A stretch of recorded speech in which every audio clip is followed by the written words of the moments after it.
Mark Smelly Bell here. If you're just tuning in, we're going to be talking about the same thing we're always talking about, sugar fasting. Can you overeat when you're sugar fasting? It's today's main topic. Just saw Cole Robinson. He posted something about, having around 10,000 calories a day. There's not a lot of people who have messed with this diet to do the experiment of 5,000, 6,000, 8,000 calories a day. There are some people in the past that have played around with this. I don't know what diet they were following specifically. And that's where, there's going to be some variation where people are choosing different foods to do this. I would say that it just would be difficult to eat 10,000 calories worth of fruit and fruit juice. Not impossible, but it would just be hard. So you'd have to throw in some maple syrup, and you'd have to throw in some sugar, and you'd have to do a lot of stuff that maybe isn't advisable for someone that's trying to lose weight. So when it comes to, can you overeat on sugar fasting? I would say that that's something that, I guess, what's the reason to explore it, right? I guess to know, I guess, is important, but I also don't want you guys focused on calories. I want you focused on the scale. That being said, I would like you to eat enough. So maybe I should take that back about what I said about calories. Maybe you should count them to make sure you're eating enough.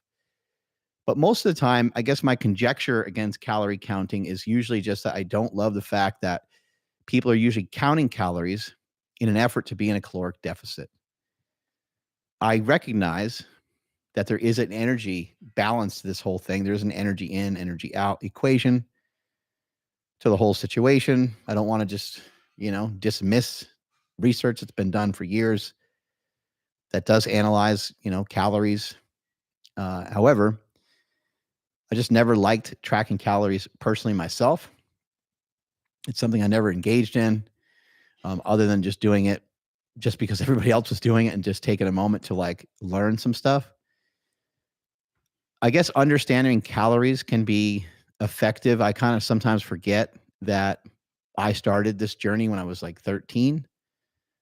I started a keto diet when I was 15, 16 years old. I did the zone diet. I've tried a lot of different things over the years.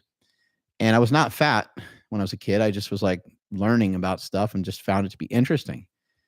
And I wanted to be shredded. I wanted to be in good shape.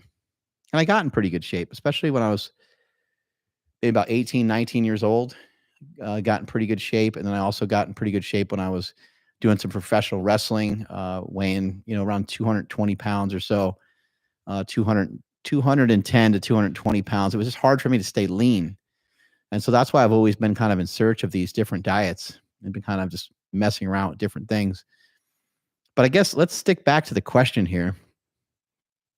Can you overeat while sugar fasting? I think what happens with sugar fasting is I think your metabolism tries to match what you're giving it. And so it's just going to burn a lot more calories the more calories that you give it. But is there going to be a tipping point? What happens if you do it for a week? What happens if you do it for 2 weeks? What happens if you're able to adhere to it and you're able to do it for 3 months, which I don't know if anyone could even do. 10,000 calories every day of fruit and fruit juice and honey and maple syrup and stuff like that. And even throwing in some candy would just be really difficult to do and just disgusting. But could you overeat? Could you actually get the scale? What would overeating even mean? Let's maybe define that. I guess overeating in this case would mean that you're in a calorie surplus, right? I just like to use the scale. So for me, it would just mean that you gained weight. Can you gain weight with just pure sugar fasting? Well, I don't know if the people that communicate to me, if they're lying or not, but there's people in my DMs that are like, hey, I've been doing this diet for a week and I gained 4 pounds. Obviously, there's water weight, right? But when we lose weight, we can't just be maybe we only lost,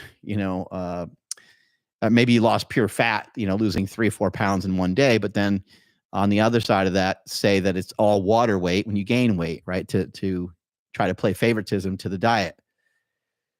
Cole has said, weight is weight. That's a good way to look at it. You gaining weight, you're losing weight. So it appears that some people in at least a short period of time have gained a little bit of weight doing sugar fasting if we're being reasonable, rational, and we're taking in the considerations that are coming in from other people. Now, also, we got to call bullshit on a lot of these people too, because a lot of people are just totally, completely lying about what they eat. And they've been lying forever, and that's why they're still fat. And they lie to themselves that they continuously are cutting corners and doing things that they know they shouldn't be doing. I'm not signaling you out, but maybe I am. Can you overeat with this protocol? I found yesterday I had maybe about 3 pretty big bowls of fruit. And I also make like a smoothie bowl. And a smoothie bowl is a little bit like an acai bowl. And Ryan's pulling up a video of it. There's a shot of it. That's mango, orange juice, frozen mangoes, some OJ, and I forget what else is in there. A pineapple juice and orange juice. And then I also have cherries underneath and blueberries. And that was like absolutely delicious. I was like, man, maybe I should just make this every day. That came out so good. I do love like a berry blend though too. So I'll maybe go back and forth between the two.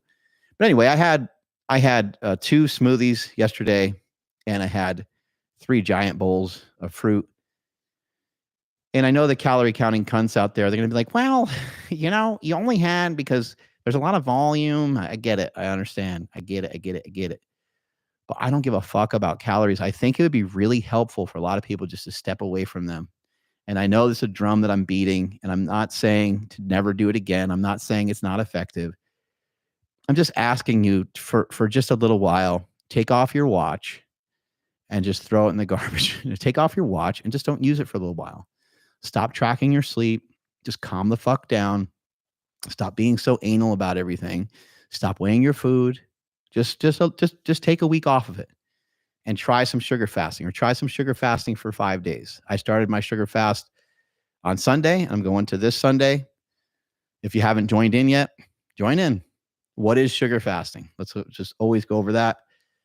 I've mentioned this all the time. It's these 6 different foods, right? You got honey, sugar, candy, maple syrup, and then you have the things that you should really be, and you have table sugar, if I didn't say it already. And then we have the things that you should really be sticking to, which is fruit and fruit juice. When you stick to fruit and fruit juice, it's definitely going to be very difficult to overeat. But again, I think with sugar fasting in general, I think it's going to be very hard to go over the calories. And if you ramped your calories up, I think your thyroid and everything else would go right along with it. And I think it would really assist your body to produce more energy and burn up a lot of that energy. The studies haven't been done in that direction, but there is some promising studies that have shown that people are eating 500 to 700 calories more. There needs to be more studies. There needs to be more evidence of that for us to hold that as like a temporary truth, right? That's what all truths are. They're temporary. We hold on to them for a little while, and then we move on to a better truth. And that's why I'm here. And that's probably why you're here, because we're finding options that are more optimal. This is the most optimal option that we have. Back to the calorie thing, and back to can you overeat on this diet? Look, man, we got to be reasonable and we got to be rational. So if we're just, if we're dumping sugar on every meal and we're dumping maple syrup and everything, I do that on occasion because I think it's important to have density and volume. Density is in reference to the overall carbohydrate load. And I really like that Durian Ryder talks about carbs rather than calories. He continuously is talking about carbs because that is what you're doing with sugar fasting. You're just eating carbs. There's really no reason to even talk about calories. It's really it's mainly carbohydrate. I know there's a percentage of, I know there's gelatin in the candy, and I know that there's, a banana and stuff. I know that there's fruit in there. I know that there's not fruit in there. I know that there's protein in there. I'm not an idiot. Maybe I am. I understand that. But basically, we're just mainly eating carbohydrate. And when you're consuming a lot of carbohydrate, The main thing is to go by how you feel and watch the scale go down.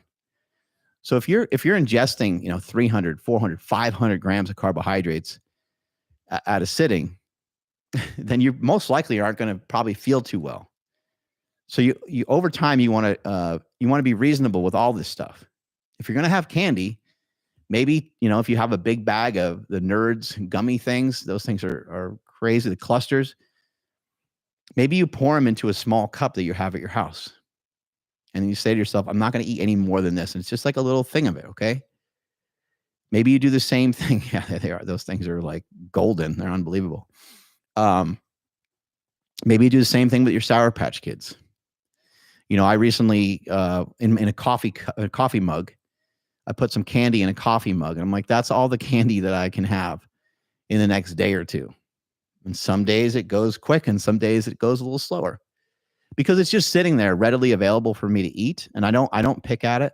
I'm not that kind of person. If I'm going to eat it, I'm going to sit down with it and I'm going to eat it. That's a habit that I worked on. And these are all habits you got to work on. You got to work on, again, being reasonable, being rational. You've been irrational and unreasonable with your food for so long that we need an overcorrection. We need to go full sugar diet on this situation. It's important that we do so because you need to have a plan and you need to be militant for at least a little while. The progress that a lot of people are experiencing from sugar fasting is astonishing. And again, it's a reason why I'm here. So there's people talking all kinds of shit. There's a lot of YouTube videos out right now. Some of them are positive about sugar fasting. And usually the people that are smart are talking about sugar fasting and they're like, hey, it looks like it's working pretty good. And the people that are dumb, they're being left out. The people that are dumb are not doing a good job of portraying another potential option, which I have no problem with. I have no problem with saying that other dietary interventions are effective and that they have been helpful for people. I'm also willing to understand that if we just sugar fast, eating those 6 foods I mentioned earlier, if you just sugar fast in perpetuity, of course there can be a lot of problems that occur, right? Of course there can be. Just like if you carnivore every day, just like if you keto in perpetuity, there could be potentially some issues. I actually don't think that much would happen with keto. However, if you do those other diets in a caloric surplus, you might run into some problems, might run into some health problems. With this diet, because it's tough, it's not hard to overeat. It's not hard to overeat. It's not hard to go over an agreed caloric amount. Let's say, we just agree and say your metabolic rate, is 2,500 or something like that. It's not hard to blast over 2,500 every single day. What's hard to do is to do 3,000 calories day in and day out, not have your metabolism want to rev up from this diet. And I could be wrong, but I don't think that this happens with a lot of other diets. It could potentially happen with keto because keto and fasting to some extent seem to cause a rise in FGF21. And remember, we're not banking on just FGF21. There's a lot of other players in this. But it is interesting because as you titrate these calories up, then you are most likely going to run into a scenario where your body's going to have an overcorrection for it and your metabolism is going to crank up a little bit. Will it match it all the time forever as you go up and up and up? Most likely no. Could you eat 150,000 calories a day of sugar? There's going to be, your luck's going to run out or you're going to die. Something bad's going to happen at some point. And then also, talking about the duration, how long you do something. How long you do something is important.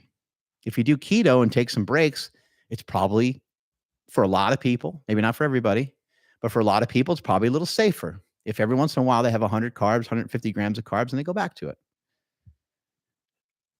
I would say the same thing would be true with carnivore. Carnivore can probably be done very safely.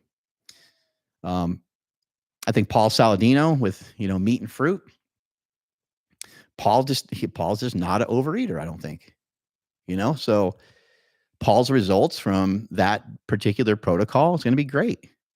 But for someone that gains a little bit of weight from eating sugar and saturated fat, they could really be running into a problem. And I don't think that Paul would disagree on that. I think he would be like, yeah, man, if you gain 20 pounds on this diet, then yeah, you could be heading down the wrong path. You could be going the opposite way that you want to go. But what's also nice about other dietary interventions is there's, the vertical diet from Stan Efferding. Like for people that want to gain and people that want to do things traditional, they don't want to explore what it's like to not have protein for a few days, or they don't want to explore lowering their protein, then that's what makes it great is there's a lot of other options.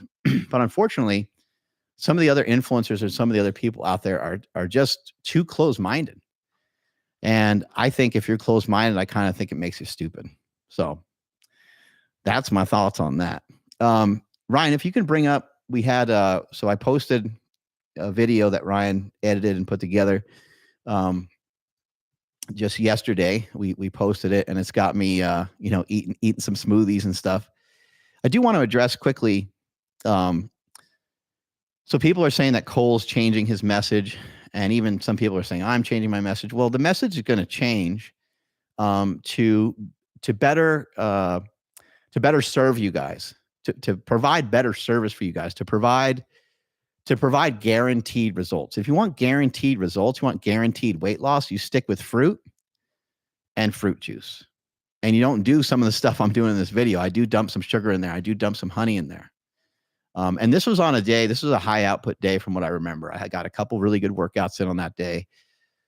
On days where I'm not exercising as much, you're not going to see me utilize as much sugar or even use it at all. And then same thing with honey. I did have somebody hit me up recently, and they're like, man, I had honey all day, and they said they didn't feel good. And they had quite a bit of scoops of honey. You got to realize that honey has 17 grams of sugar per serving, per tablespoon, I believe. So you might want to be a little cautious with, again, just sitting there and just consuming these fast-acting, hard-hitting carbohydrates, because it could potentially make you not feel so well, which we're seeing from a bunch of different people. Mike Fave, F-A-V, Mike Fave, is putting out some really good YouTube videos right now. He did one on like the best sugars and worst sugars, and he put them in some different categories. And I think everyone should check the video out. It's a little dense. Mike is smart, and so he's talking kind of quick. He's got a lot of great information. He's going to be somebody I'll have to get on this channel, get on the podcast, something of that nature, because he's got great information. But he was talking about how, he feels that candy is one of the worst options in terms of sugar, and he explains why. He's got good reasons, basically just saying like, look, it doesn't have any macronutrients, so it goes in this category of crap. But he did list out some other fruits that he thought were like more valuable than some other fruits. And he did talk about there's some pretty interesting differences between something like molasses and something like agave. Agave, my understanding is agave is mainly fructose. And because it's mainly fructose, it's harder for some people to digest. Like it kind of upsets their stomach. Interestingly enough, fruit is multiple sources of sugar. And so fruit is like the perfect thing, and again, I said it on Joe Rogan. I talked about fruit having cofactors in it. And these cofactors are really important. There's even like enzymes, right? Like candy just doesn't have candy doesn't have an enzyme. Or maybe somehow does through like having fructose and corn syrup or whatever else is in there. Maybe it has some enzymes. Maybe it's not totally absent of all nutrition, but probably has very little. A blueberry has stuff inside of it that when you chew it, and you chew it well, that the second it hits your tongue and the second it goes down into your digestive tract, it's all things that are synergistically designed for you to digest that blueberry. Same thing with a raspberry, same thing with a blackberry, and same thing with anything else that you eat, pretty much. It's a system. The body is a complex system. And from the time something touches your tongue, actually even sometimes the smell of stuff, your body already starts thinking about it or digesting it. There's some evidence, I think, that when you smell certain foods that like your insulin goes up a little bit. I don't even know if that's true, but I remember hearing stuff like that before, which is super interesting. Our senses, right? We have these sensors. And when you are feeding yourself things that the body's going to have a harder time sensing or detecting, or that are absent of these, you can think about fruit and fruit juice as having a lot of stuff in there that is pre-programmed to work synergistically with our body. And I know plants are going to kill us, from Anthony Chaffee. But I believe that's the way that they work. I mean, they have potassium in there, and potassium can help with the management of glucose. They also have fiber in there, which also can help with the management of glucose. Just everything works together like really, really well when you start to look at nature and what nature does. Nature doesn't make mistakes. Nature is like, it's a beautiful thing. And when we combine nature with the excellence of the human body, we end up with some pretty cool stuff. Anyway, I posted this video yesterday, and we had some really cool comments. Ryan, if you can share a couple of those comments out. I think, the comment section has been awesome. I do want to encourage everyone to keep shit positive. Let's not turn into keto zealots and carnivore zealots. Let's not turn into sugar fasting zealots or be in this category of people that is real snobby or rude or assholey to people. Assholey, that's a new one. Let's pick people up, and let's also tell people our results. So if you see somebody saying something stupid on one of my channels or on my Instagram or something like that, then set them straight by telling them the weight that you lost. Set them straight by telling them, hey, okay, I could see your point there, how you think the diet's dumb, but guess what? It worked for me and it worked for my brother. And I think that kind of community, I think, is going to be a community that can grow, and we can all continue to learn. Again, I said earlier that Cole and I are sharing new information as we continue to gather it. Like, he just posted a video today about how you can eat 10,000 calories and basically not gain weight on this diet. And I think, yeah, he is being theatrical, right? He is being entertaining. He is providing some clickbait. That's the game. We all do it on YouTube. And when I get an opportunity to interview him again, we'll talk about that more. But nobody really knows the truth. He doesn't know the truth, and I don't know the truth. We don't know whether that's true or not unless we had people do it. Now, even if we had people do it, but if all the people were 25 years old, then that's just a bunch of 25-year-olds that got away with eating extra food, which a lot of people when they're young do, right? So can you do it when you're 50? Can you do it when you're 45? For me, I'm on PEDs. I'm on performance-enhancing drugs, for people that don't know. Hey, everybody, I'm Mark Smelly Bell. I love steroids, okay? And so sometimes that dismisses me from the conversation, but it should. That's rightfully so. I'm going to have results that are going to be different from most people. I'm also a 0.001% of the population who has squatted over 1,000 pounds, bench pressed over 800 pounds. I'm different. I know that. I'm a different person, and I'm not afraid to say it when it comes to physical prowess. I was born with some gifts. I took those gifts and I took them as far as I possibly could go. And I was able to lift the weights that I lifted and do the things that I do. And physically, I'm able to get myself in really good shape. I'm able to hold on to a decent amount of muscle mass. And so, yeah, shit's different for me, but shit's also different for Skeleton City, who has a YouTube channel. He does a great job sharing out some information. Shit's also different for Sugar Punch, who's also talking about this diet. All the different people that are talking about this diet, they're all a little different. Cole, myself, Durian Ryder, we're all ripped. We're all in really good shape, and we've been in really good shape for a long time. So that means that you have to kind of experiment a bit on yourself and kind of see where that gets you. Let's see what some of these comments have to say.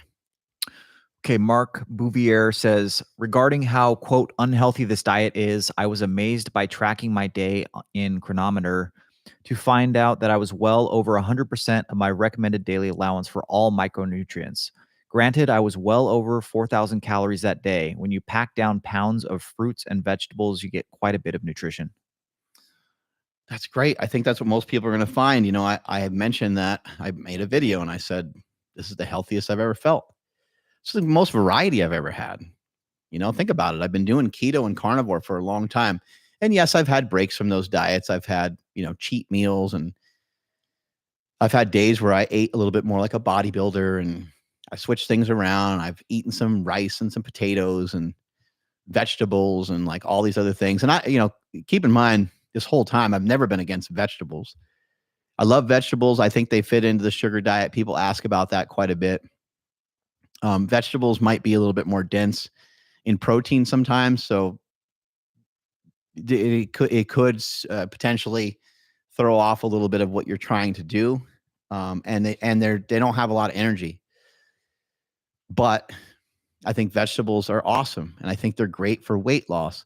We still have to lose weight. You know, we still have to concentrate on getting that scale down. Remember, rule number 1 for sugar fasting is to lose weight.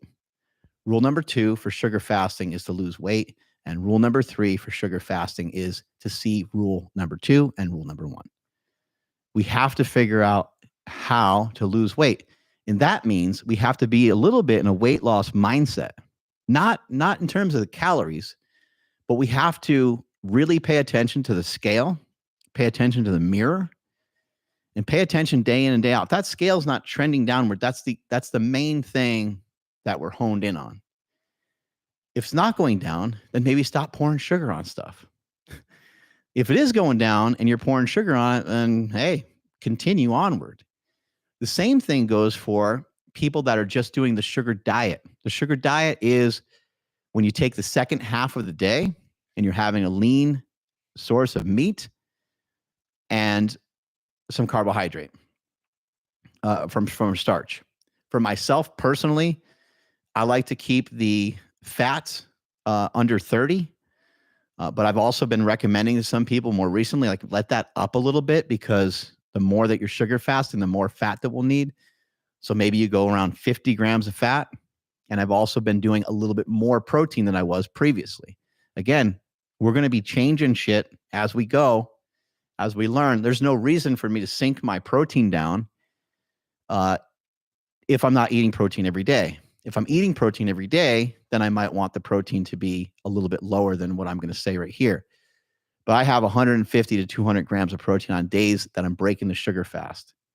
Again, if you're doing sugar fasting if you're doing the sugar diet every day, where you're breaking the fast halfway through the day with lean meat and some carbohydrate, then maybe you do half, 0.5 times your body weight or 0.5 times your lean mass in grams of protein.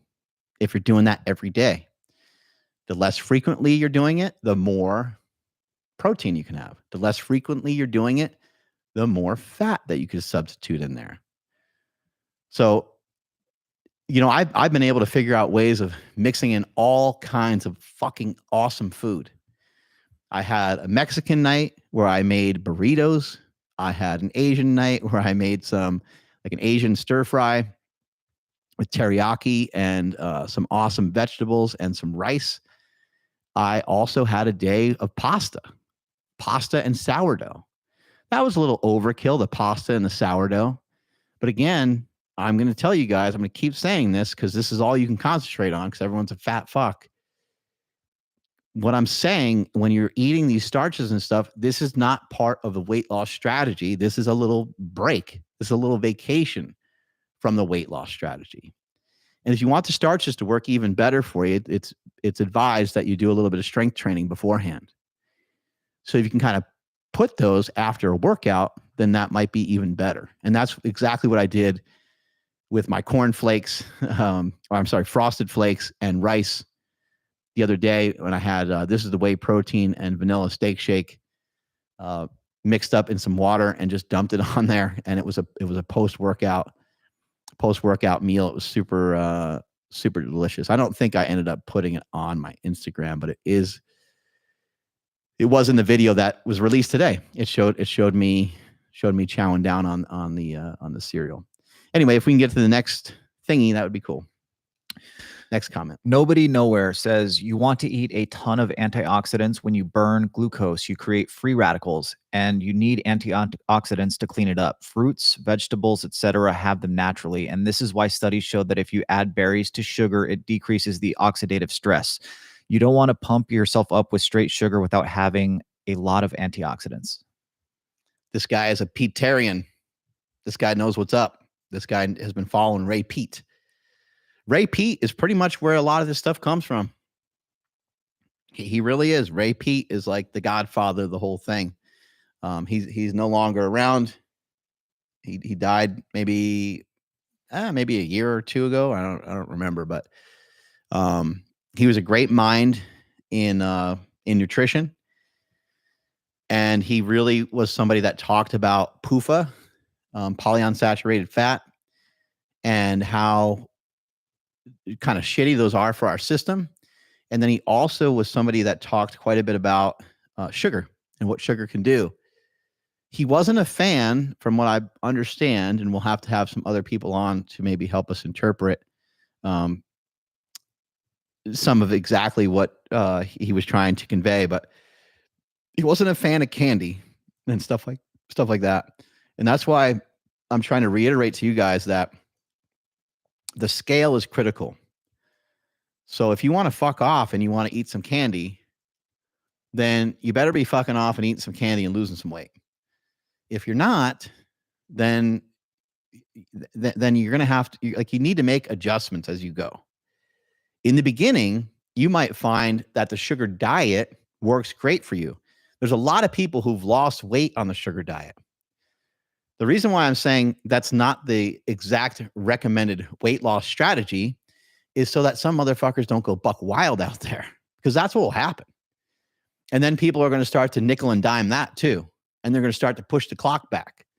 And they'll be like, well, can I start it at noon? It's like, well, okay. Well, now you're kind of sounds like you're turning this into a cheat, which is fine. We can do that. We can do that. And it can be a clean cheat for the rest of the day. That sounds great. But again, I don't want to misinterpret the information. I want people to understand sugar fasting is the tits, and you stick with that. Every time you want to lose weight, throw in some sugar fasting. If you just need a goddamn break because you don't want to sugar fast, that's when you mix in the lean meat and starch. And you have every right to do that for a while. If you just want to do that for a week or two because you just want more variety in there. But you may also want to keep in mind that it might be harder for you to continue to lose weight. There's been a bunch of people, though, who've lost weight with that protocol where they're having their lean meat and they're having their starch every day. If you can read the next comment, Ryan. Yeah, Mike Valdez says, this is what Google says. High table sugar consumption can negatively impact the brain, leading to impaired cognitive function, memory problems, and even a higher risk of cognitive decline over time. Excessive sugar intake can also contribute to inflammation in the brain, which can exacerbate cognitive difficulties. Here's a more detailed look at the effects. 1. Cognitive impairment. Excessive glucose in the brain, a result of high table sugar intake, has been linked to memory and cognitive deficiencies.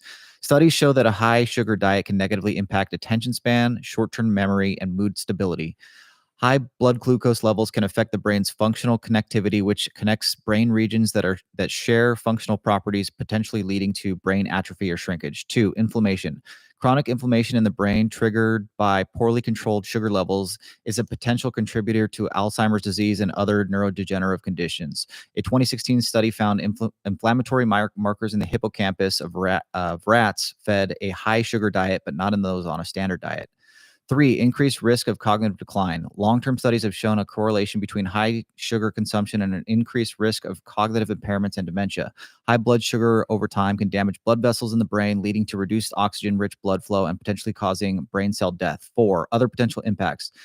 Excessive sugar intake can lead to insulin resistance, which can eventually lead to type 2 diabetes, further impacting brain health. A high sugar diet might be associated with negative neuroplasticity, which can affect the brain's ability to adapt and learn. Some studies suggest that excessive sugar intake might also contribute to mood disorders like anxiety and depression.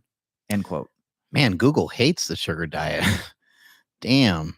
No, you know what I say to that? I say thank you very much for sharing that information, because it's important that we know the downsides. You know, it's not like there's no downsides to any of these diet interventions, and it's not like there's probably some like if you're not trying to lose weight, you're just trying to be the same old weight, and you have a diet that has like a nice mix of food, probably not going to hurt anything. Like you'll probably be fine. And interestingly enough, people are like quote unquote fine with the shitty diets that they're doing now, where they're just consuming like just pure junk, but they don't have headaches, they don't feel messed up, which are all things that can happen when you try a ketogenic diet intervention or when you try sugar fasting. I had Ryan, check that quote out, because I think it's important that we are aware of the potential harm that can happen. What I'd also say is, like, I don't know how many studies are out there that are done just on pure sugar, and how many studies are done on humans just consuming pure sugar, and also studies that are done on humans, actually mainly having fruit and fruit juice. See, I think science is all jumbled up. And if you study and you understand the history of science, you recognize and understand that there's probably not a worse science than nutritional science. I think we'd be better served by lighting a lot of the literature on fire that we have about nutrition, and just starting over. And that's been said by some really high level researchers before, because they're like, we barely know what the hell's going on sometimes. But a lot of the research probably has been useful, and I think it's good to be aware. It's good to have awareness. But again, are these studies done on, like, the studies that are being done right now? And they're being done as we speak. And they're being done on us. That's what this is. This is an experiment. This is a YouTube. This is an internet viral virus, whatever you want to call it, experiment. That's what this is. That's what's going on. We are the science. We are the experiment. That's why I've been hashtagging Smelly Science for years, because I am a scientist. That's what this is. That's what I do. I test these things out, and people always want to see like these. They always want to see like test, retest. They always want to see these numbers, and I know that's what you're used to with science, but that's not the way that I operate. Like, people like, get a DEXA scan and do all this, you lose muscle, and all these things. You go ahead and get a DEXA scan. Like, you're part of this too, right? And I recognize maybe as an influencer, you want me to go do that, but I don't feel super influency, by the way. I don't love doing that. I don't love just kind of, I probably will do it at some point, but it's a pain in the balls. I don't love doing stuff like that. I don't think it holds the merit that you guys are looking for. When I get my blood work back, and if I came in here and wave it around, look at what happened. Look at my ApoB went down. It's dumb. It's stupid. It means nothing. It's insignificant. It means that my ApoB went down. It doesn't mean that you're going to have the same result as me. I'm 48 years old, and there's a lot of other things to factor in: my lifestyle, my life. I mean, my stress, my whatever, versus your lifestyle and the different things you have going on. And I'm not trying to dispel science, but like, motherfuckers, we are so much smarter than we give ourselves credit for. And so many people are sending me, they're tagging me on these things that have like the science attached to it. And they're like, well, see this. I'm like, listen, you fat fuck, just do the diet or don't. I don't care. Don't try to send me stuff to tell me why, to give me excuses on why you're not going to diet. You've already been giving yourself so many excuses on why you're not going to diet. You've been doing that with your family. You've been doing that your whole life. Like, just get on a plan. I don't care if it's this one or another one. But don't try to send me research that's like, dispelling something that people are already making a lot of progress on. So this information is great to know, because what if we can overdo it? What if we are causing cognitive decline? What if there is risk for heart disease? Well, then maybe we don't blast 500 grams of carbs, 11 times a day, right? Maybe we just do like a pretty nice bolus of carbohydrates before a good workout. And then maybe we have another nice hit of carbs being sugar, with a big giant bowl of fruit at night. And then if you're still hungry, you're like, shit, man, I still want something. Throw some juice and some mango, some pineapple juice and some mango in a blender. Blend that bitch up. Throw that down. Still hungry? Eat a bowl of grapes. And then go the fuck to bed and start over. But yeah, always do everything with like a little bit of caution. Just a little bit of caution, because we don't know, and we'll never know. We're not going to know. We're not going to know. You're not going to know for sure, but you certainly don't want to find out. So you don't want to do these things so full blast, full bore.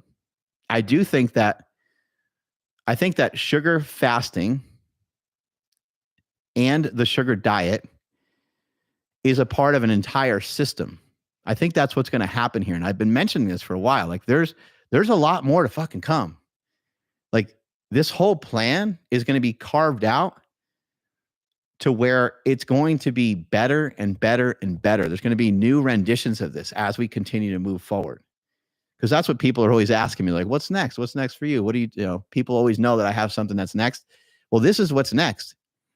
Is probably a version of macro cycling mixed with sugar fasting and mixed with the sugar diet. It's part of a system, almost like a solar system. The solar system includes all the planets, right? That's what this is going to do. This is going to be a giant circle around a bunch of different dietary interventions, because why wouldn't it be? Like, how awesome would it be? Like, I kind of wrote this out already in the Smelly protocol. Saturday could be like a bodybuilding day. Literally, like if you have the day off from work, it could literally be a bodybuilding day. You wake up and you're strutting to the gym, deep, deep, deep, deep, deep. And you walk in there and you pretend you're Chris Bumstead for the day. And you go and put your ass on the line. You work really hard. You do some sets to failure. You work your face off. And then from there, you go home and you throw down some bodybuilding food, lean meats all day and some starch. Have at it. Have fun. Sunday, maybe you do the same thing Sunday because it felt good and you liked it. All right. And then you start back over on Monday. Start on Monday. And you go back into your sugar fasting cave. And maybe you need 2-3 days in a row of that. Or maybe you just follow the Smelly protocol, which is 2.5 days of sugar fasting with a break as you get into the latter half of the day with lean meat and a starch. Anyway, we got some questions brewing over there, Ryan. We have one more comment that you had sent to me. Do you want me to read it? Yep.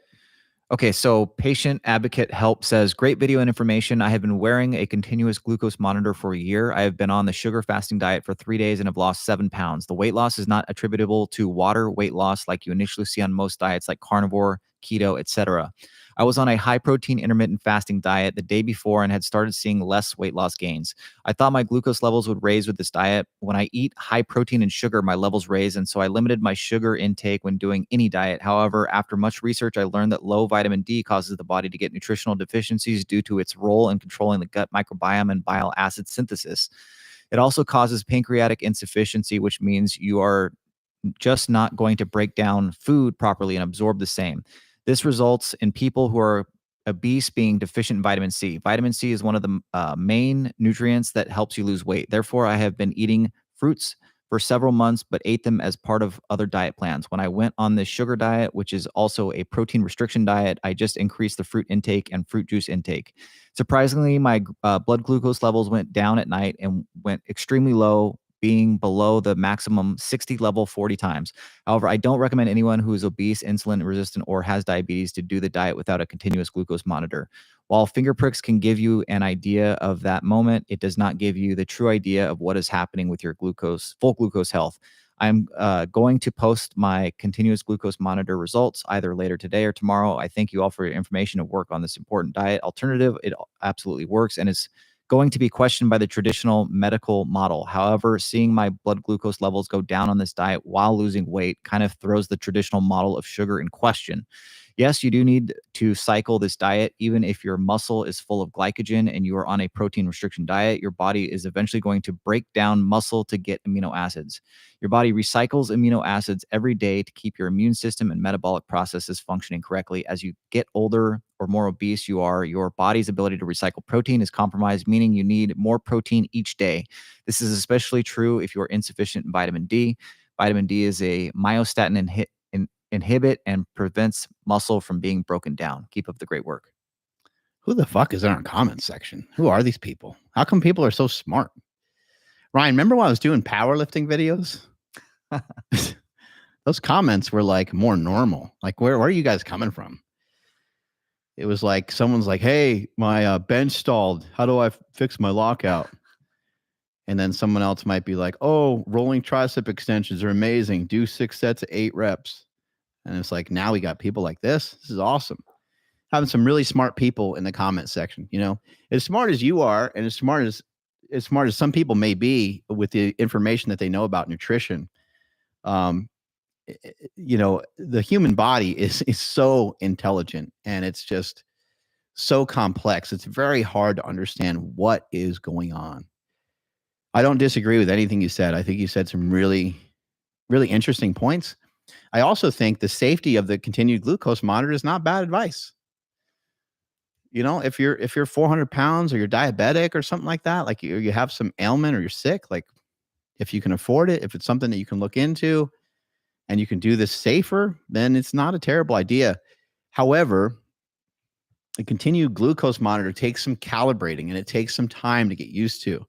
It takes some time for it to get used to you as well. And when you look a little further into a glucose monitor, I just heard this the other day. Oh man, I wish I could remember who posted it, but I thought it was Dr. Andy Galpin, maybe, but maybe not. But they posted about like what a continued glucose monitor is testing. And they did mention about like how, you know, it might have some inaccuracies to it. So just another caution on top of a caution is like, maybe you don't bank everything on that. But again, I do agree with what this guy is saying. I want to address the vitamin D. Interestingly enough, I think a vacation from some nutrients, I think, is part of the reason why this nutritional intervention works really well. We know that some really interesting, weird shit happens when you don't eat carbohydrates. Everyone's felt that before. Everyone's done that before. Whether it's just a drop in energy or it's a drop in some body weight, just because of your body holding on to more water from the carbohydrates. There's all kinds of possibilities. When we drop out a macronutrient, we see all kinds of interesting things happen. In the case of something like protein, yeah, if you drop your protein out completely, like eventually you're going to lose muscle mass, probably no matter what you do. Even if you're on PEDs, even if you're, maxing out your glucose, like I agree. I think that's all really well said. But what's interesting is that we get some really positive benefits from neglect. We get some really positive benefits from an absence of something. So carbohydrates in the absence of fat, carbohydrates in the absence of protein. What if, because you're not eating any fat and you're not eating any protein, and because it's potentially, let's just say potentially, I have no idea if this is happening in the body or not, because the body is a motherfucker. Let's say potentially it drives down your vitamin D, right? Maybe there's a yin and a yang to that. Maybe that's not a bad thing. And maybe, especially when you're doing this in the summer, maybe it doesn't matter that much because you're getting a lot of sunlight. There's a lot of things to kind of speculate and a lot of things to kind of think about. But my hypothesis on this, and I basically have stole this from Joe English, who I interviewed on this channel. So please check that out. Joe, dynamite, a hell of a guy with outstanding information. He also wrote a book that covers a lot of sugar fasting. What he speculated is that when we're nutrient deficient, sometimes there's a big bang on the other side of that. Sometimes when we're nutrient deficient, something really fucking cool happens on the other side. And that makes a lot of sense because look, Again, I'm not saying any of the other diets are shitty. I'm saying that I found another one that I think is that is optimal and amazing, and maybe the most optimal in terms of weight loss. But when we drive nutrients down, what happens? I don't know if we've like really tried to do that much. I know that we've tried to do that in terms of weight loss in the past, where we drove down the macronutrients, right? We're driving down our overall calories, right?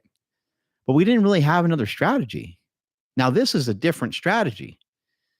Blast a ton of carbohydrates and then watch your metabolism kind of crank up a bit in a reaction to the calories that you have coming in, and watch your weight start to go down.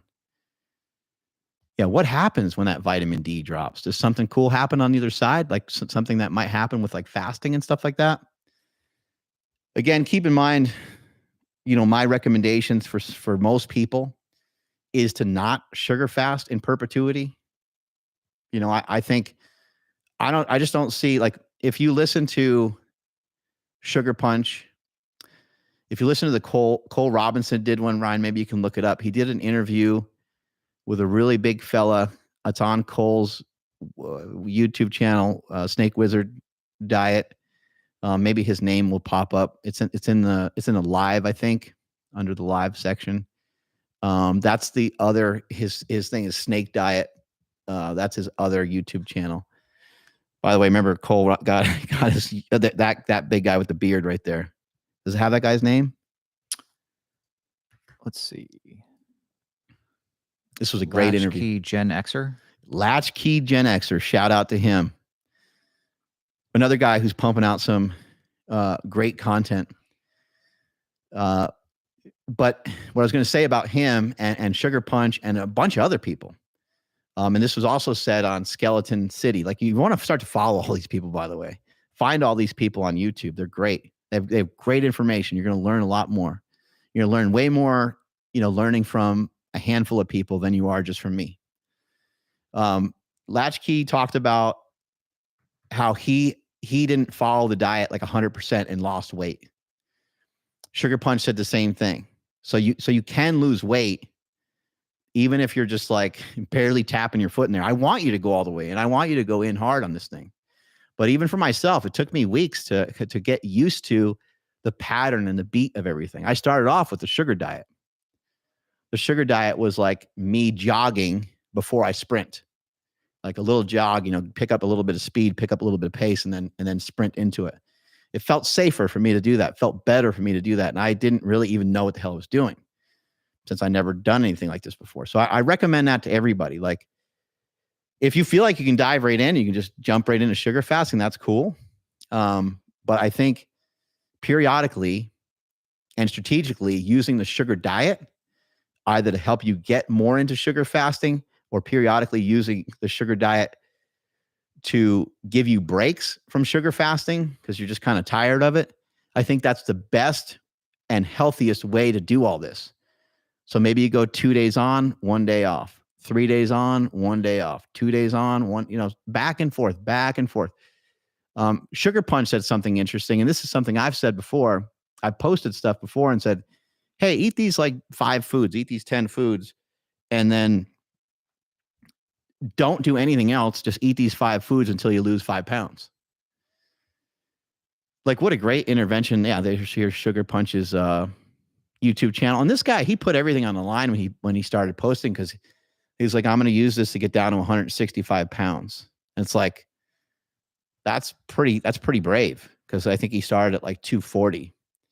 I think he's a shorter fella. But yeah, he's got the numbers. The numbers are going down. The scale's going down.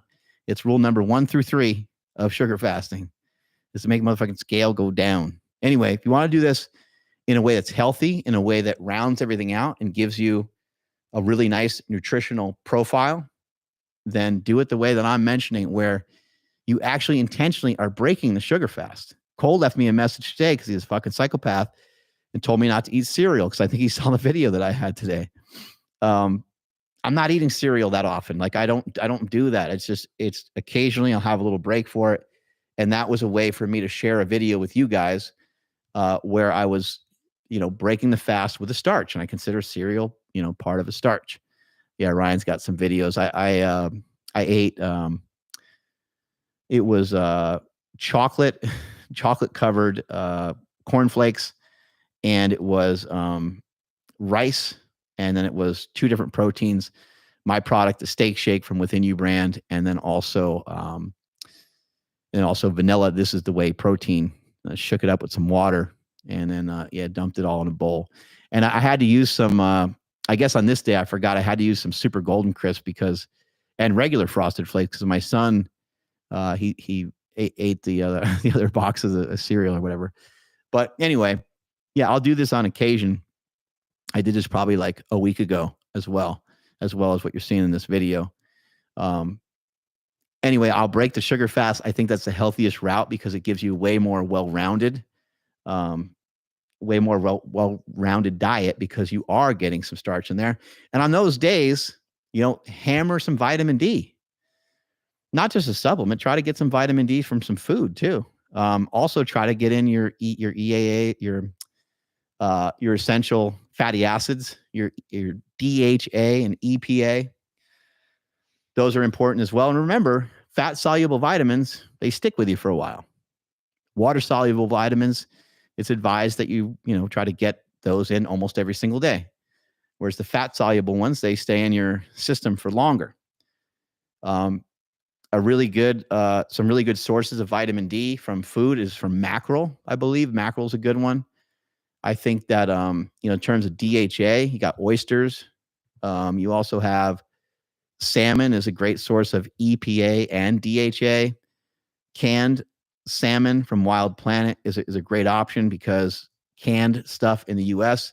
is supposed to be wild caught, and the wild caught should be better. If you buy salmon from a regular store and it's just regular old salmon, supposedly it's got the nutritional profile of like a steak or just doesn't have nearly the omega-3s and stuff that it's supposed to have. So, and then if you want a real crazy vitamin A and vitamin D stack that will knock your pants off, you get some cod livers. And if you don't want to eat cod livers, then you can get some cod liver oil as a supplement, and that works pretty good. So people ask a lot of questions about supplements. So before we start to take a couple questions, I just want to address that for a minute here. People are asking about creatine and all these different things. Creatine's fine. I think even like the creatine gummies, especially if you can find some that have sugar on them, would be awesome. I don't really see a reason not to do that. I would kind of avoid large amounts of amino acids, so EAAs and BCAAs. The main amino acid that we're trying to avoid is isoleucine. Remember, Joe Brindley mentioned on this diet, he believes you can have some collagen, and that's something that I do on occasion. Maybe once a day or once every other day or so, I will throw in a little bit of collagen because it doesn't have isoleucine in it. My hydration product that I have from Within You brand has some amino acids in it, but it only has about 100 milligrams of isoleucine per serving. So that's not anything that would kick you out of like trying to get the results you're trying to gather from sugar fasting, which is this GDF-15 and also FGF-21. You're trying to get these to be on the rise during this protocol. Even though it's something I don't focus on a ton, I think there's enough information there that it's a good idea to just sort of make sure that that's something that you're not overdoing. So if we got some questions. Okay, yeah. Big Ben says, I'm a fat diabetic on insulin. I did carnivore and keto, cooked and raw meat for 10 years. Unfortunately, it did not help my diabetes and it made it worse. Do I need to watch what I eat on sugar fasting? Yes, of course. You have to always be mindful of what you're doing. And congratulations to you too for trying some of these other nutritional protocols. It sucks that you didn't have the success you were looking for, but I got to commend you on the fact that you're doing these diets. You're not even trying them. You actually were doing them. I would strongly recommend some sugar fasting. However, for you specifically, I would really encourage you to stick with fruit. I would really stick with fruit. I think that if you were to do this for a month, I think you could be off of your insulin or at least close to it. But I don't know if you have a CGM a continued glucose monitor, how you manage your glucose, but I would recommend that you know, still manage your glucose the way that you normally do. Still take your shot and stuff like that the way you normally do. But my understanding, a lot of times that insulin shot comes a little bit before the meal. What I would do is I always think about how do you take care of this normally? Okay, I'm not a doctor, um, and I hate giving like recommendations like this because it's yeah, it is what it is, right? But I'm also not scared to tell you what I think. What I think in this scenario is what have you done in the past when you just drank like Gatorade or something like that? Did you always have insulin with you and was it always needed right away? So what I would try to do is I would see how your body's reacting the exact normal way you would do things. So you're going to have a bowl of cherries or something like that, okay? When you would normally consume 50 grams of carbohydrates, what would you normally do? I would like you to do what you normally do. If you normally take a little shot of insulin, X amount, okay? Take that X amount that's associated with around 50 grams of carbohydrates. See where your blood sugar's at. If you have a CGM or you can prick your finger, that would be awesome. And then maybe the next day or something, have some more fruit and try it again and try it with a little less. And that's something over time you might be able to start to bring down the insulin that you're having. And also, I can't recommend you strongly enough to doing a little bit of lifting. A little bit of lifting goes a long way. And you can do like, it doesn't have to be hard. You could do train some shoulders, some biceps, some triceps, some back, some chest. You don't even have to like get way into like killing your legs and being a crazy person, but some body weight squats, walking is great too. But your blood sugar can be really impacted really, really well.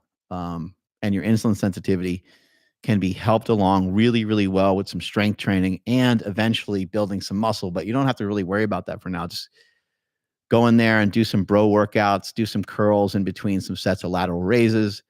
And then on another day, do some back exercise, some rows, some lat pull downs or something mixed with some sort of chest press.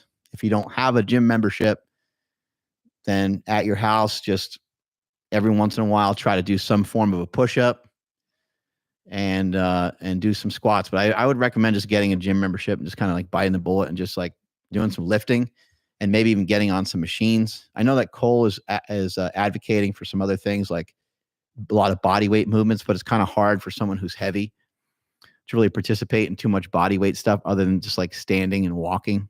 And I found that a lot of my friends that are heavy, they end up having a lot of issues with their feet and stuff. So we got to be very sensitive and very mindful of that. So that'd be my advice, man. Good luck and keep checking in with me. Catch you later.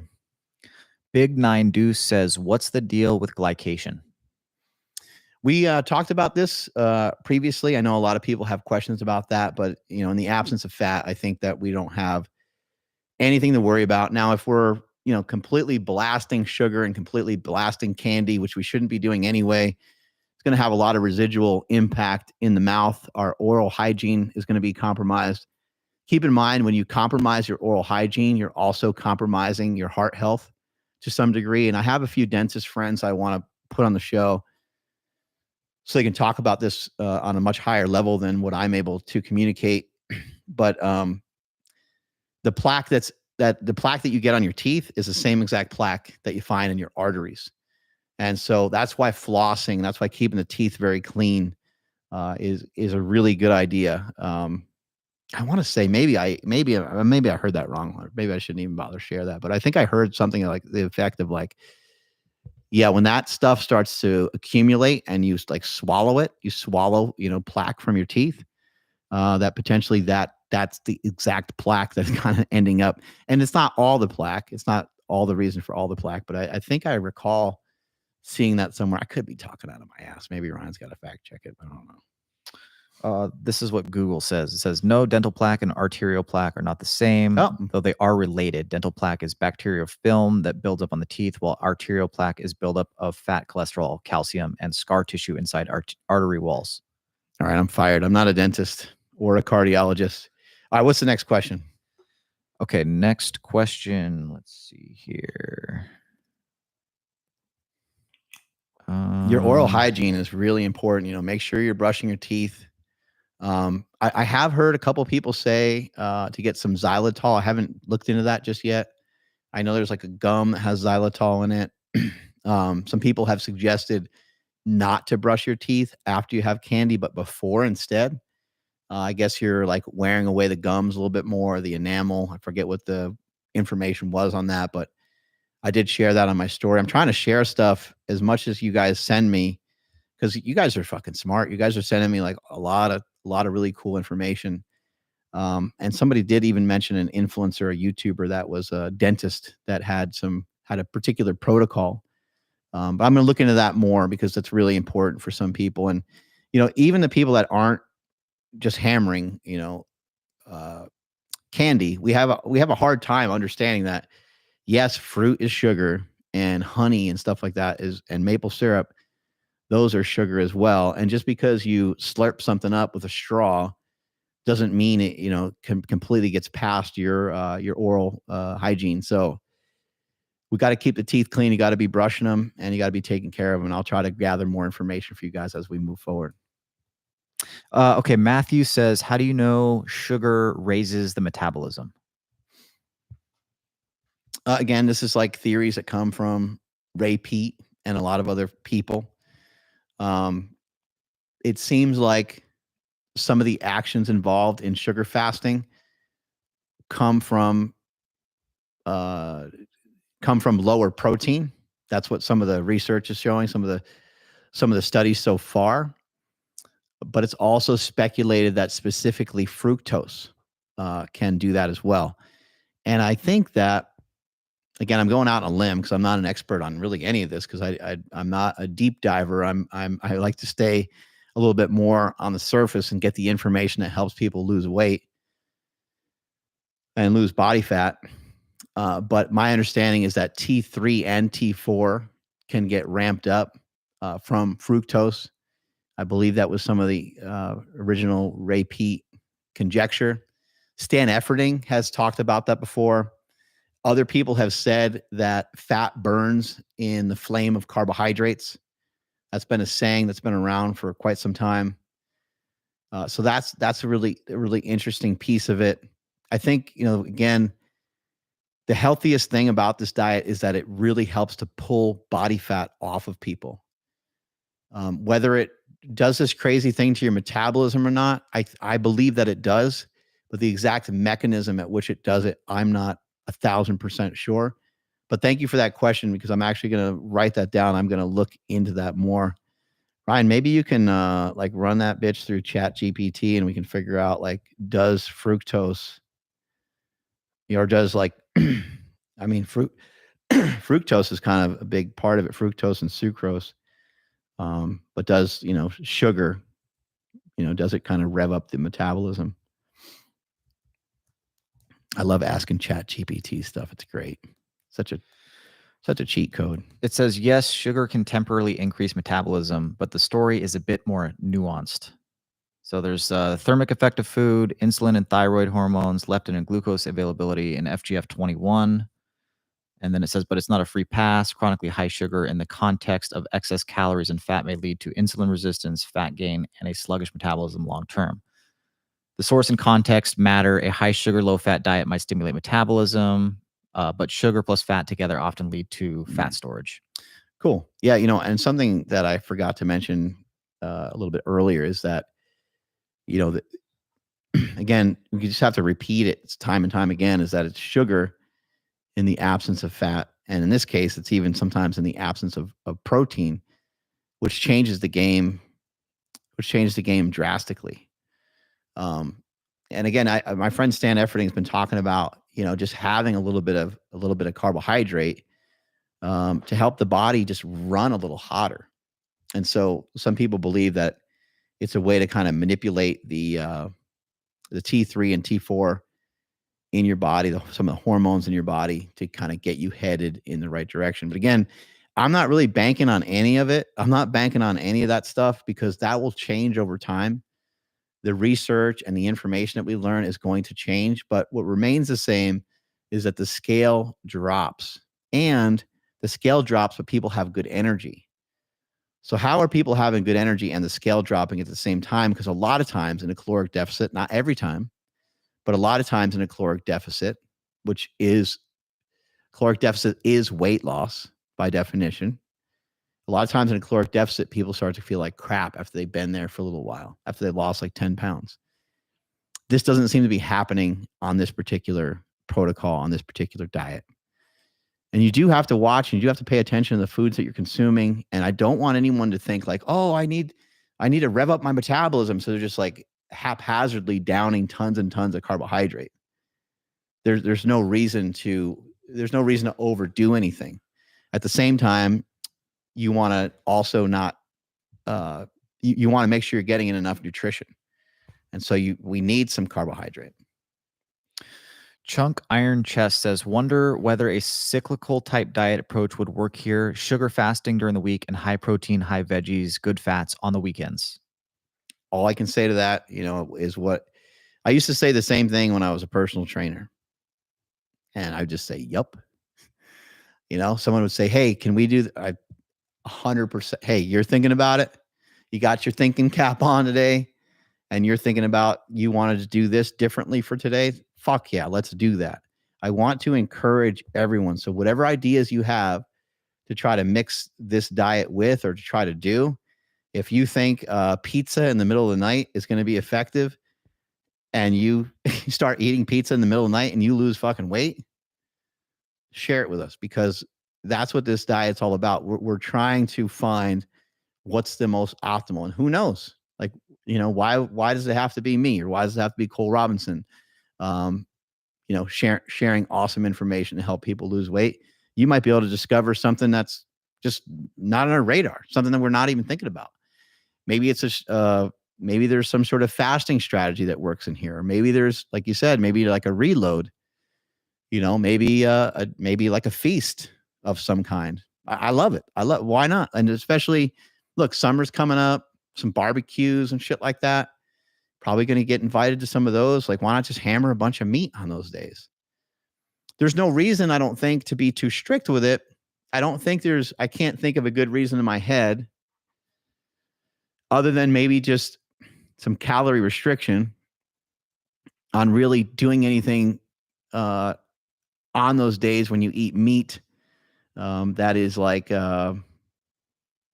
super strict, I guess you'd say. And even though in the Smelly protocol, I have some guidelines in there. And again, that's always because you guys ask me for stuff. I have to give you stuff specifically. But if I add too much, it just causes way more chaos and way more confusion. And that's why I kept the Smelly protocol pretty clean. I did make an adjustment to it. I made like a second version of it where there's not even, I think like instead of like a cheat day, I made like a cheat meal or something like that because people just have a tendency to take liberties with stuff. And this is something else I learned as a personal trainer. You give people an inch and they take a mile every time.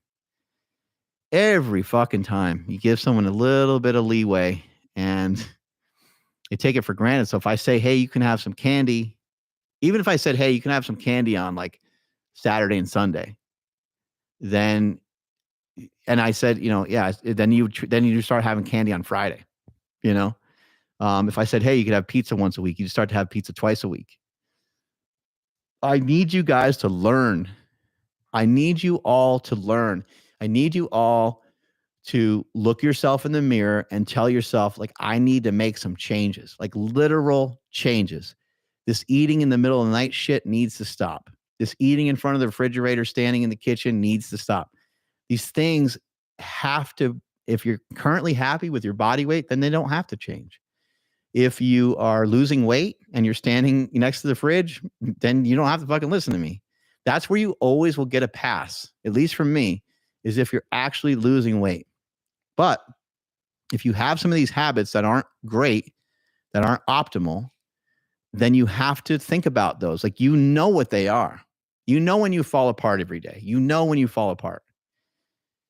Sometimes people are like, I don't know when I'm going to, my lifestyle is real hectic. I don't know when I'm going to get a break or whatever. Well, okay, fair.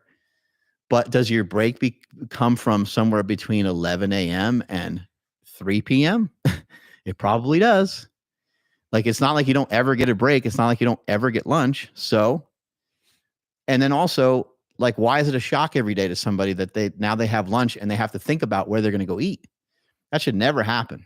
That should never happen to anybody ever again.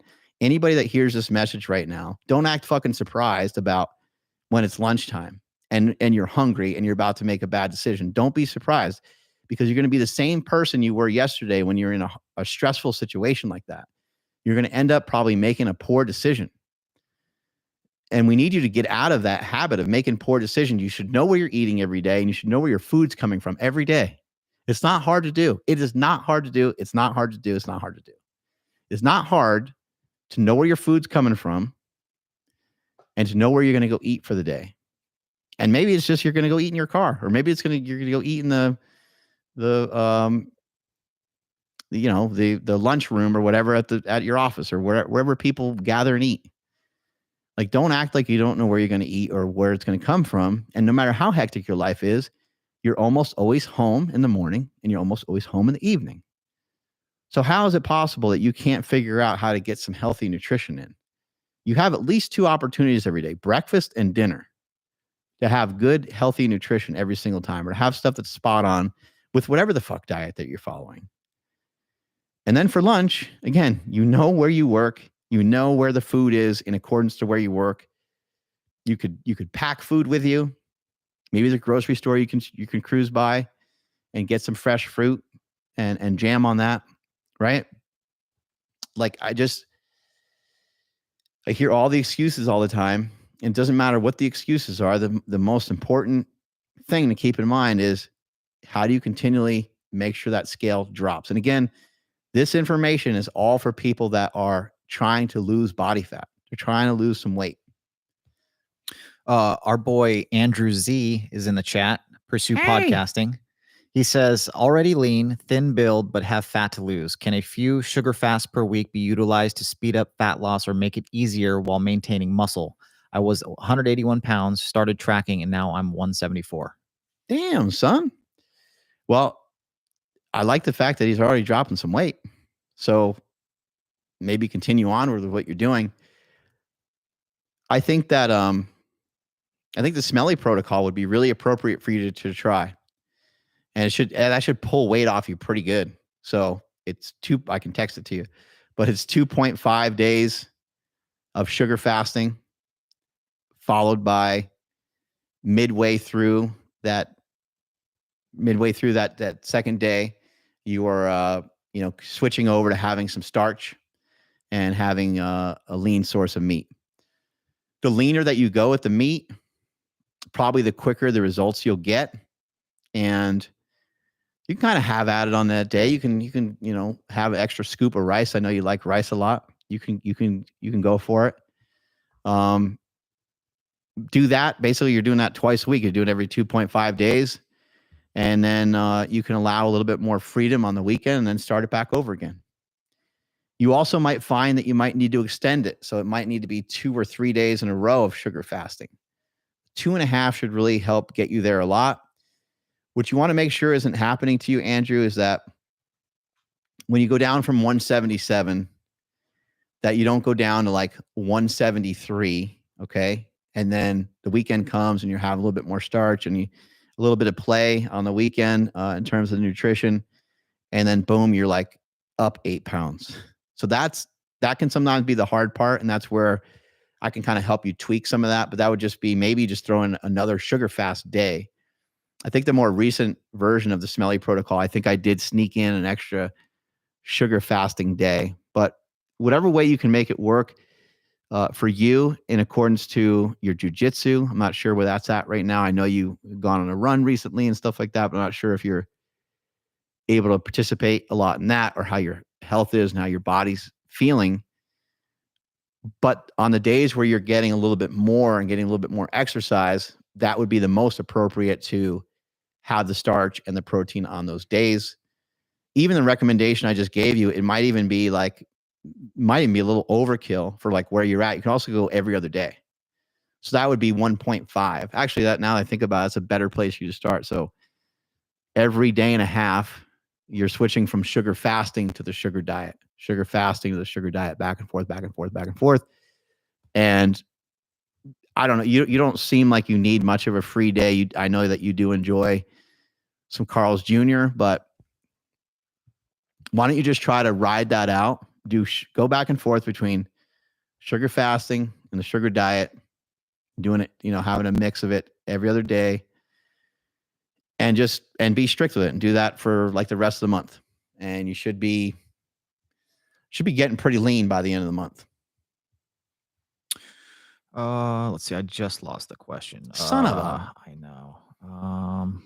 Yeah, Andrew is like your perfect candidate for this particular diet too, because I think a lot of times people just think, oh, well, that guy's pretty thin. Like he looks good already. Like, and I think there's a lot of people that just have a little extra chub they want to get rid of. So it doesn't matter if someone's 400 pounds and they got a lot of chub, or if it's someone that's, more like Andrew's size that has a little bit of chub. Nobody wants chub. We all want to get rid of it. Okay. Standing Scone says, what was your diet before the sugar diet? Yeah. For me personally, it was, I was mainly like carnivore keto, especially like more recently. I was utilizing a lot of like ketone products, and I was really messing around with that. I was having some like MCT oil and kind of going that route, and some keto bricks and things of that nature. And it was just difficult. Like I was having a hard time losing weight. I had a lot of cravings. I would eat a lot of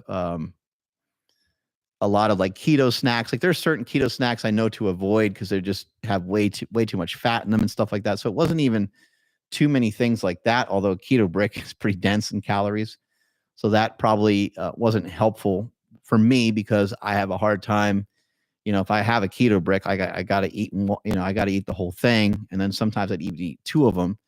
And you just get into like a pretty good abundance of calories. So yeah, I was messing around with keto. I was messing around with some carnivore-ish stuff. But even when I was carnivore-ing, I was always carnivore-ish because I would have fruit and vegetables. And then for those of you that have been following the Single Digit Body Fat series, I did talk a lot about very lean sources of meat. And that's when I started getting more into like lean sources of meat, a little bit of fruit. But I really didn't know. I really didn't understand that just upping the fruit a lot, how big of a difference it would make. I also was consuming on the daily around 250, probably around 250 grams of protein a day. Something to think about and something to consider. Yeah, you can see I got a big old thing of protein right there. Something to think about and something to consider is that, I haven't had the opportunity to even run yet. And I think once I start to run, I think all hell's going to break loose. I really think that my body is going to transform in a way that I think it will surprise me, and I think it will surprise and shock a lot of other people. I'm still pretty thick in the waist, and I'm not expecting my waist to go down and all of a sudden fit in like 32 jeans and stuff like that. But I think that a lot of that will come in just from the input of sprinting. I think it's going to make a huge difference. But yeah, to answer the question, 250 grams of protein a day, usually on the lower side in terms of carbohydrate. If I did have carbohydrate, I'd have a potato, I'd have some rice, and that was usually a couple times a week, maybe 2 or 3 times a week. Other than occasionally having a little bit of fruit, but even fruit, like now that I think about it, fruit was something that I cut way back on as well. Going through the winter and stuff like that, and there's just like the fruit doesn't taste as good. So, and I don't really crave fruit in the wintertime. So there's potential that this diet is going to continue to change for me. And I want to be upfront about that because I don't want people being like, oh, remember he used to push that stupid diet for so long and it didn't work for him and now he's doing something different. No, when it's appropriate time for me to move into something slightly different, I will do something slightly different. I do think that sugar fasting, I could be wrong, but I think sugar fasting is something I'm going to do the rest of my life to some extent. Utilizing a sugar fast here and there is probably something I'm going to do forever.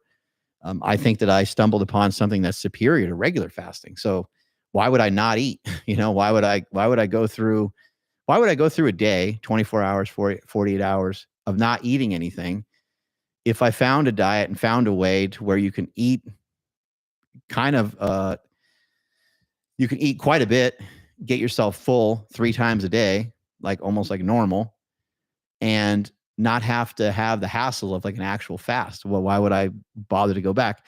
And maybe there's going to be a reason for that. Maybe it'll be helpful. Maybe in collaboration, maybe it makes sense to maybe fast and then sugar fast. Like maybe that would amplify both of them. Maybe that amplify the sugar fast, or maybe you go sugar fast first and then a water fast the next day. I don't know. We're going to find out more as we move along. I'm open to all of it, really, and I'm excited by it. I think like this, to me, this shit's a lot of fun. We're going to take one more question and I'm going to get out of here because my brother's here. So I need to go give him a big hug. He was down in Houston. He's been working for Empower Pharmacies, and we're going to talk with him about sugar fasting as well. Pole AG says, Mark Smelly Bell, have you tried adding MCT oil to the sugar diet? I have a little bit. I just kind of think like in the back of my head, I'm like, why? Like, what's the reason here? So it can be added. Joe English on Instagram, Professor Nuts, by the way, is also his name. He suggested like a cup of coffee. Like if somebody wants like some real zing, some real zip, cup of coffee, throw some honey in there and a little bit of MCT. He said it'll set your hair on fire. It's pretty cool. For those of you that are trying to get away from caffeine, maybe just have a decaf and it's just something warm to really put the honey in along with the MCT oil. I haven't messed with it a ton. I am utilizing collagen. I think as I get closer to where I would need to be, weighing 195 to 205, as I get closer to that number, I will probably start to mess around with some other things because I'm really interested. Can I mix in some stearic acid? Can I eat a little bit of keto brick? Can I have some MCT oil? It's all really interesting because MCT oil, like in a shake, it kind of adds, it just adds a little something to your drink. The collagen adds a little something to your drink, a little thickness. It takes the shake and just turns it into something slightly different. So anyway, I appreciate all of you. I appreciate you guys asking questions. I appreciate people that are sending in comments that are like really well thought out and they're sharing information with me that is not only helpful for me, but it's helpful to the audience. So if anyone knows anything more about dental hygiene and if there's something more I can do in that category to make sure that people don't, rot their teeth out, I am trying to advise people like, look, man, don't be hammering candy. Candy just doesn't have the micronutrients, doesn't have the cofactors I mentioned earlier that fruit has. It's not going to have the same signaling that the other things have. One thing that is interesting about candy and one pro for candy is that if you do kind of start to eat a lot of candy and you start to do it day in, day out, you'll get adverse to it probably very quickly. But there's some people that probably won't. So candy can potentially slow down someone's weight loss on this. And I think the most encouraging thing, like the greatest momentum ever, is success. When you have success, like the part of the reason why I was able to bench 578 pounds in a competition raw and bench 854 with a bench shirt was because I saw a lot of success. Like I saw like great results and I saw them early. I saw them when I was young and I was able to increase my strength over a period of time. And there was like a 2-year period where I got these like tiny PRs in the gym for 2 years straight. Because someone's like, well, how the fuck did you bench 854 pounds? They're like, I don't understand that. Well, it happened because success breeds success. And when you start to get successful, it tends to build on top of itself. But when you don't have success, when you go in there and you try to bench press and you try to lift and there's no progress as Cole would call it, there's no progress, then it's demoralizing. Like it's not anything that makes you feel good. One of the worst things that could happen is that you go to weigh yourself and you're on a diet where you're trying to lose weight and you don't lose any weight. That's like the worst. You're like, F it, why bother? I had a friend tell me the other day, they're like, fuck it. I just, stopped at fast food because why not? Like I'm fat. I'm fat and I'm going to be fat tomorrow. And I weigh the same, whether I'm dieting or not. That's what a lot of people are going through. That's why I found this diet. That's why I hunted this diet down. Cole Robinson discovered it. I helped amplify it. And it's helping a lot of people. It's really unbelievable. A lot of people are stuck. A lot of people are really, really stuck. And I know there's a bunch of assholes that are like, why don't you just count calories? Why don't you try this? Why don't you try? Because those things, they haven't been nearly as effective as what we're seeing from sugar fasting. There's a reason why I'm getting hit up by some really incredible bodybuilders to even try and consider this diet. Bodybuilders don't ever consider shit. Bodybuilders, they don't make changes like this, not through the nutrition. Bodybuilding science, bodybuilding nutrition has been locked in. There's been no changes. Zero. There's been zero changes in the way that bodybuilders eat in a long time. And I know there's some great coaches out there and they have great advice and they pull certain things in and they put certain things back, they pull things out and so on. And they have all these things that they do with the cardio and stuff. But a lot of it too, a lot of those coaches are bullshit because all they're trying to do is manage this like really low level, piss poor energy output that people have. And then they're like, oh, you can have a cheat, and it's like, come on. It's this protocol is going to change anyone that is getting on stage for anything related to aesthetics. It's going to change so much. Maybe they don't do the diet. Maybe they don't run sugar fasting, all the way through and to the show. Because they have other strategies they'd rather employ. But I think you're going to see a lot of physique competitors, period, not just bodybuilders, start to adopt this, especially like bikini and figure. I don't know why they wouldn't. You really want that small waist. You want that waist to be pulled in. You stop eating as much meat and stop having the digestive tract kind of so full of a lot of those things for a while. In addition to giving yourself good energy and being able to lose a lot of body fat, it just seems like a overall giant victory. And again, the bodybuilding coaches are smart. So they'll probably, once they start to implement this, they're going to say, hey, you know what? I bet you if I did this, it would change this or that. I have a friend, he was going to send me a picture, but I didn't get to see the picture yet, but he's going to send me a photo of his buddy that does like a grape diet. The guy just eats grapes going into a bodybuilding show. And I don't know the extent of it. I don't know if he literally only eats grapes, but he just gets absolutely diced, gets absolutely peeled. Anyway, if any of you guys are struggling, hit me up on Instagram, ask me questions over there. I think one of the key factors in this all, one of the key factors with sugar fasting is to see success. That scale starts to go down and you're going to be on fire. The scale, like for me, the scale jumped down like 3 pounds from yesterday. And I know it's not like all body fat or whatever, but it's encouraging. And I'm going to continue to get that scale to move every single fucking day. I'm as dedicated to it as I've been dedicated to anything else. And I had a couple days where I was out of town or something. I don't know. I'm always running around doing something. But it threw some of the diet off a little bit, just a pinch. And getting thrown off just a pinch is going to really halter your progress. And you want to try to keep that progress cranking because success breeds success. So every time that scale goes down, you're teaching yourself and telling yourself, I know how to fucking do this. Oh my God, look at this. I know I can do this. Holy shit, I'm doing it. I'm down 6 pounds. I'm down 4. I'm down 8 pounds. I'm down 10 pounds. And every once in a while, the scale's going to creep back up a little bit. But then you're going to say to yourself, I know how to lose weight. The way that all this other stuff I was doing in the previous days, I just need to go back to that. Oh shit, I messed up here. I had a little hiccup here.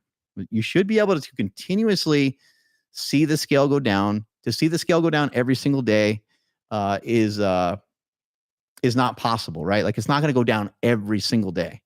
It's going to go up and down a little bit, but it should be trending down. Should certainly be trending down weekly. That's what the goal is. That's what we want to try to do. Strength is never weakness. Weakness is never strength. Catch you guys later. Bye.